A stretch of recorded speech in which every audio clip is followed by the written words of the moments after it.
Le protocole de Maputo, c'est un protocole additionnel à la Charte africaine des droits de l'homme et des peuples. Donc le Sénégal l'a ratifié en 2004. Dans ce protocole, il y a un article, l'article 14, qui met à la charge des États l'obligation d'autoriser l'avortement en cas de viol, inceste et quand la vie de la mère est menacée. Mais malheureusement, ce n'est pas appliqué dans ce pays.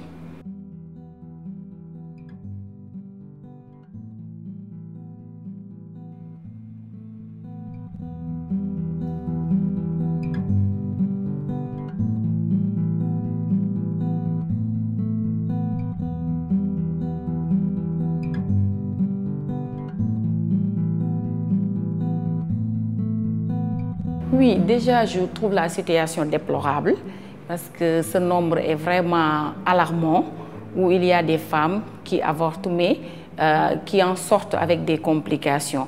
On souhaiterait quand même que l'État sénégalais prenne ses engagements, c'est-à-dire autoriser l'avortement médicalisé en cas de viol inceste, conformément au protocole de Maputo.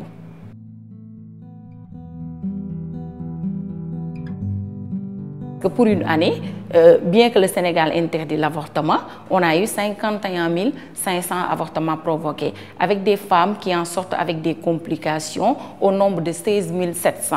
Les avortements clandestins constituent 50% des motifs d'admission en urgence.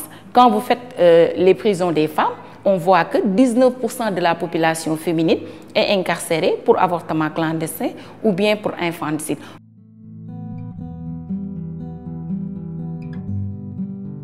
Nous avons engagé des sensibilisations, de la communication, du plaidoyer pour vraiment informer le décideur qu'il est temps d'autoriser cet avortement-là dans les cas de viol et inceste.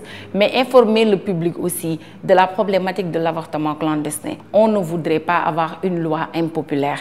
Ce qu'on voudrait, c'est avoir un consensus autour de cette autorisation de l'avortement. Donc, on agit à tous les niveaux, aussi bien avec les décideurs.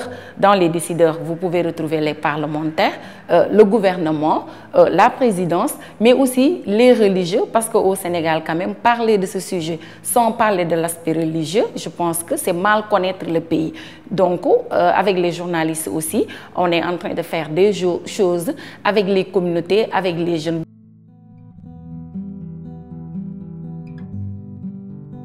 Nos services peuvent profiter, par exemple, aux victimes de viol, aux victimes d'inceste.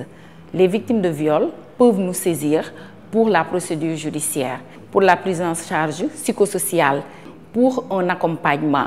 Maintenant, pour l'avortement, puisque ce n'est pas encore autorisé, on n'a pas de service dans ce sens. Mais on a des conseils à donner pour éviter que les gens tombent dans les infanticides ou bien dans les avortements clandestins.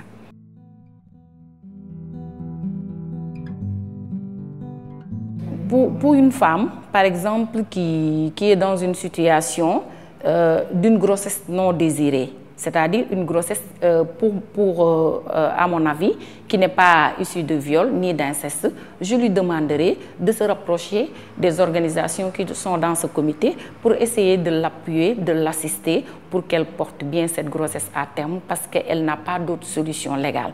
Pour les victimes de viol et inceste, là aussi je demanderai, pas à ces femmes-là, mais je demanderai à l'État de leur autoriser cet avortement médicalisé qu'il a bien pris l'engagement d'accepter dans le protocole de Maputo.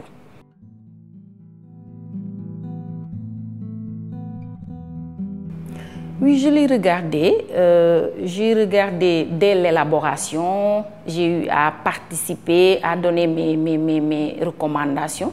Et je pense que c'est une bonne série qui vient à son heure, qui participe à ce que nous, on est en train de faire, la sensibilisation pour arriver à un changement légal, mais à un changement social. Donc, j'encourage vivement la continuité de cette série-là.